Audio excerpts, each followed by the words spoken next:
Chapter 7, The Golden Room. Mr. Burke had begun to repair the old Perkins place. After Christmas, Mrs. Burke was right in the middle of writing a book, so she wasn't available to help, which left Leslie the jobs of hunting and fetching. For all his smartness with politics and music, Mr. Burke was inclined to be absent-minded. He would put down the hammer to pick up the how-to book, and then lose the hammer between there and the project he was working on. Leslie was good at finding things for him, and he liked her company as well. When she came home from school and on the weekends, he wanted her around. Leslie explained all this to Jess. Jess tried going to Terabithia alone, but it was no good. It needed Leslie to make the magic. He was afraid he would destroy everything by trying to force the magic on his own, when it was plain that the magic was reluctant to come for him. If he went home, either his mother was after him to do some chore, or Maybelle wanted him to play Barbie. Lord, he wished a million times he never helped buy that stupid doll. He'd no more than lie down on the floor to paint than Maybelle would be after him to put an arm back on or snap up a dress. Joyce Ann was worse. She got a devilish delight out of sitting smack down on his rump when he was stretched out working. If he yelled at her to get the heck off him, she'd stick her index finger in the corner of her mouth and holler, which would, of course, crank up his mother.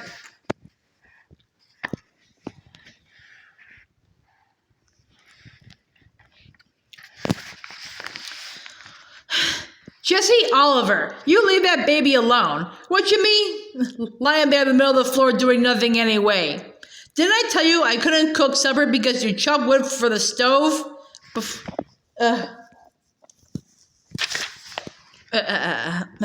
Before you chopped wood for the stove? Sometimes he would sneak down to the old Perkins place and find Prince Terrian crying on the porch, where Mr. Burke had exiled him. You couldn't blame the man. No one could get anything done with that animal grabbing his hand or jumping up to lick his face. He'd take PT for a romp in the Burke's upper field. If it was a mild day, Miss Bessie would be mooing nervously from across the fence. She couldn't seem to get used to the yipping and snapping. Or maybe it was the time of year, the last dregs of winter spoiling the taste of everything. Nobody, human or animal, seemed happy. Except Leslie. She was crazy about fixing up that broken-down old wreck of a house. She loved being needed by her father. Half the time they were supposed to be working, they were just yakking away. She was learning, she related glowingly at recess, to understand her father. It had never occurred to Jess that parents were meant to be understood any more than the safe at the Millsburg First National was sitting around begging him to crack it. Parents were what they were. It wasn't up to you to try to puzzle them out. There was something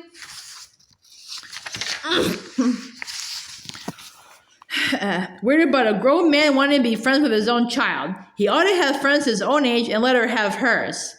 Jess's feelings about Leslie's father poked up like a canker sore. You kept biting it, and it gets bigger and worse instead of better. You spent a lot of time trying to keep your teeth away from it.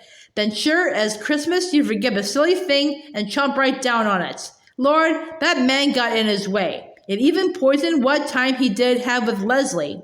She'd be sitting there bubbling away at recess, and it would be almost like the old times. Then without warning, she'd say, Bill thinks so-and-so. Chomp. Right down in the old store. Finally, she noticed. It took her until February, and for a girl as smart as Leslie, that was a long, long time. Why don't you like Bill? Who said I didn't? Jess Aarons, how stupid do you think I am? Pretty stupid, sometimes. But what he actually said was, what made you think I don't like him? Well, you never come to the house anymore. At first, I thought it was something I'd done. But it's not that. You still talk to me at school. Lots of times I see you in the field, playing with PT, but you don't even come near the door. You're always busy. He was uncomfortably aware of how much he sounded like Brenda when he said this. Well, for spaghetti sauce. You could offer to help, you know. It was like all the lights coming back on after an electrical storm. Lord, who was the stupid one? Still, it took him a few days to feel comfortable around Leslie's father. Part of the problem was he didn't know what to call him. Hey, he'd say, and both Leslie and her father would turn around. Mr. Burke? I wish you'd call me Bill, Jess. Yeah. He fumbled around with the name for a couple more days, but it came more easily with practice. It also helped to know some things that Bill, for all his brains and books, didn't know. Jess found he was really useful to him, not a nuisance to be tolerated or set out on the porch like PT. You're amazing, Bill would say. Where did you learn that, Jess? Jess never quite knew how he knew things, so he'd shrug and let Bill and Leslie praise him to each other, though the work itself was praise enough.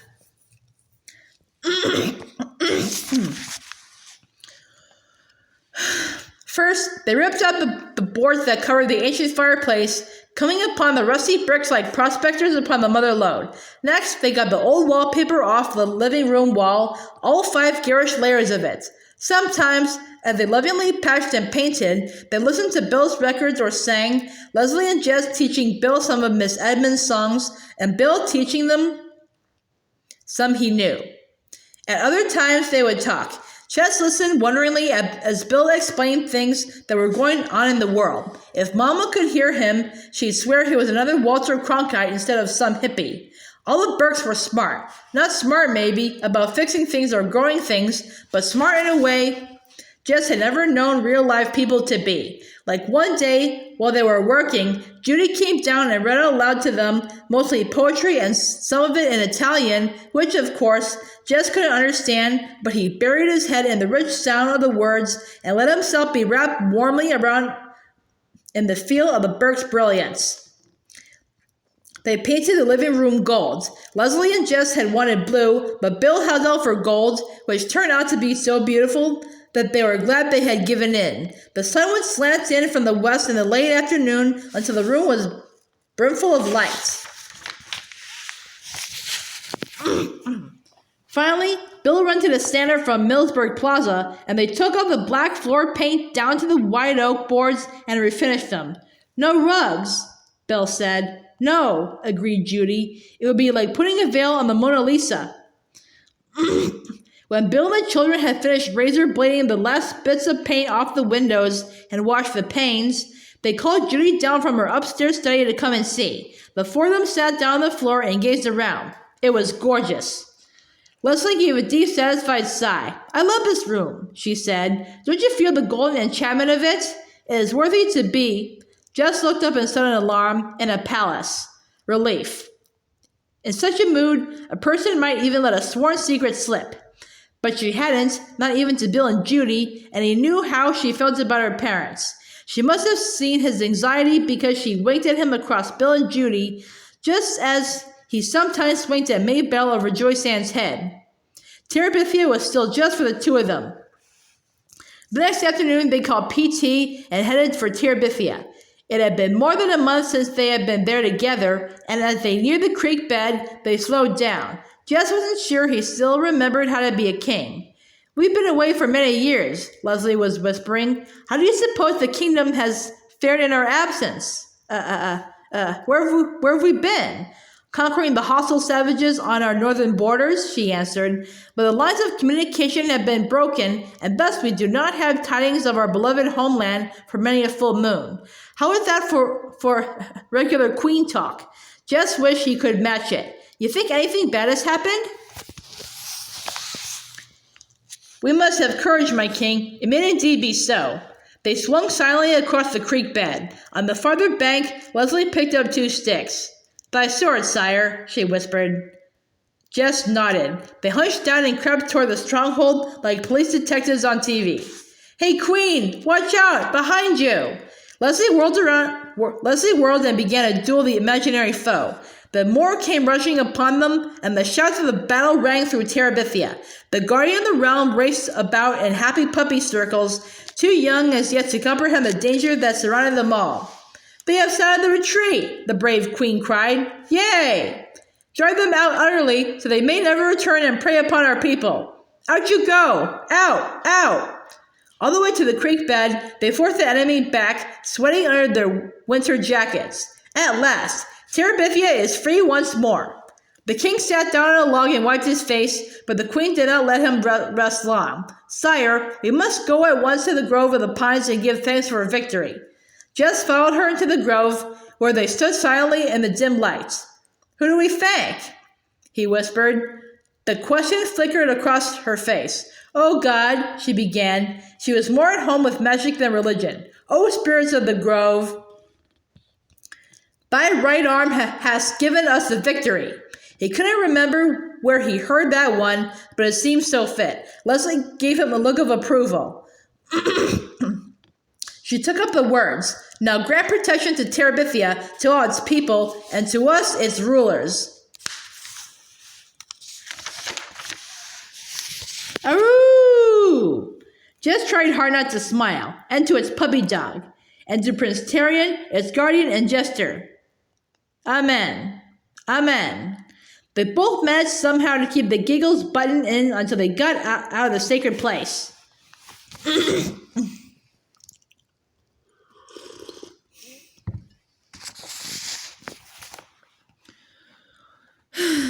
A few days after the encounter with the enemies of Terabithia, they had an encounter of a different sort at school. Leslie came out at recess to tell Jess that she had started into the girls' room only to be stopped by the sound of crying from one of the stalls. She lowered her voice. "This sounds crazy," she said, "but from the feet, I'm sure it's Janice Avery in there." "You're kidding." The picture of Janice Avery crying on the toilet seat was too much for Jess to imagine. "Well, she's the only one in school that has Willard Hughes' name crossed out on her sneakers. Besides, the smoke is so thick in there, you need a gas mask." "Are you sure she was crying?" "Jess Aarons, I can tell if somebody's crying or not. Lord, what was the matter with him? Janice Avery had given him nothing but trouble, and now he was feeling responsible for her like one of the Burke's Timberwolves or beached whales. She didn't even cry when kids teased her about Willard after the note. Yeah, I know." He looked at her. "Well," he said, "what should we do?" "Do?" she asked. "What do you mean, what should we do?" How could he explain it to her? "Leslie, if she was an animal predator, we'd be obliged to try to help her." Leslie gave him a funny look.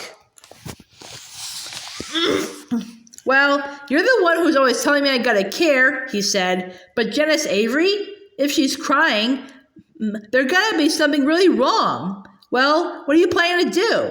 He flushed. "I can't go into the no girls' room." "Oh, I get it. You're going to send me into the shark's jaws. No thank you, Mr. Aarons." "Leslie, I swear, I'd go in there if I could." He really thought he would, too. "You ain't scared of her, are you, Leslie?" He didn't mean it in a daring way. He was just dumbfounded by the idea of Leslie being scared.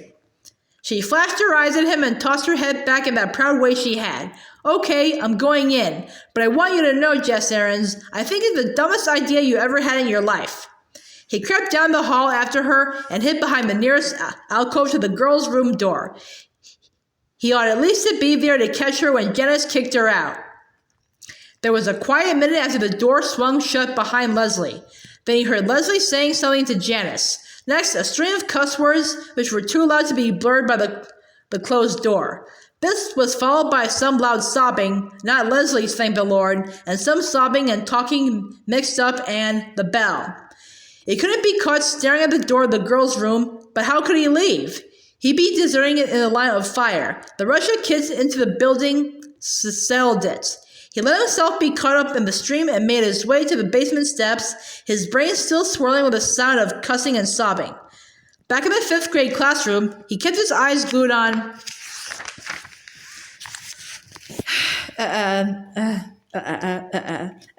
the door for Leslie. He had expected to see her come through flattened straight out like the coyote on Roadrunner. But she came in smiling without so much as a black eye. She waltzed out over to Mrs. Myers and whispered her excuse for being late, and Mrs. Myers beamed at her with what was becoming known as the Leslie Burke special. How was he supposed to find out what had happened? If he tried to pass a note, the other kids would read it. Leslie sat way up in the front corner, nowhere near the wastebasket or pencil sharpener, so there was no way he could pretend to be heading somewhere else and sneak a word with her. And she wasn't moving in his direction. That was for sure. She was sitting straight up in her seat, looking as pleased with herself as a motorcycle rider who has just made it over 14 trucks.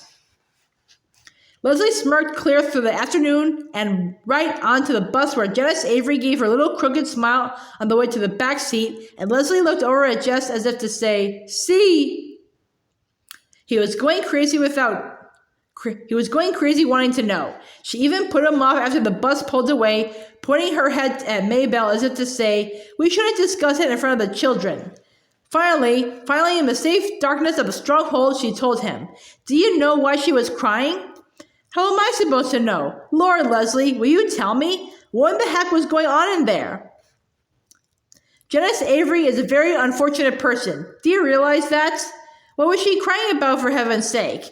It's a very complicated situation. I can't understand now why Janice has so many problems relating to people.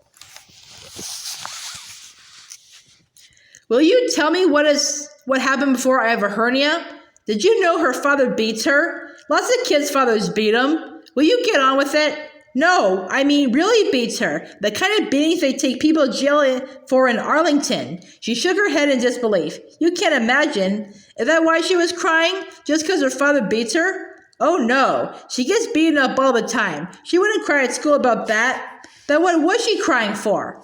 Well, Lord, Leslie was loving this. She'd string him out forever. Well, today she was so mad at her father that she told her so-called friends Wilma and Bobby Sue about it.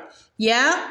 And those two, she looked for a word violent to describe Janice Avery's friends and found none. Those two girls blabbed it all over the 7th grade. Pity for Janice Avery swept across him. Even the teacher knows about it. Boy, the word came out like a sigh. There was a rule at Lark Creek more important than anything Mr. Turner made up and fussed about. That was the rule that you never mixed up troubles at home with life at school. When parents were poor or ignorant or mean or even just didn't believe in having a TV set, it was up to their kids to protect them. By tomorrow, every kid and teacher in Lark Creek Elementary would be talking in half sneakers about Janice Avery's daddy. It didn't matter if their own fathers were in the state hospital or the federal prison, they hadn't betrayed theirs, and Janice had. Do you know what else? What? I told Janice about not having a TV and everyone laughing. I told her I understood what it was like to have everyone think I was weird. What'd she say to that? She knew I was telling the truth. She even asked me for advice as if I was Dear Abby. Yeah? I told her just to pretend she didn't know what on earth Wilma and Bobby Sue had said or where they had got such a crazy story and everybody would forget about it in a week. She leaned forward, suddenly anxious. Do you think that was good advice? Lord, how should I know?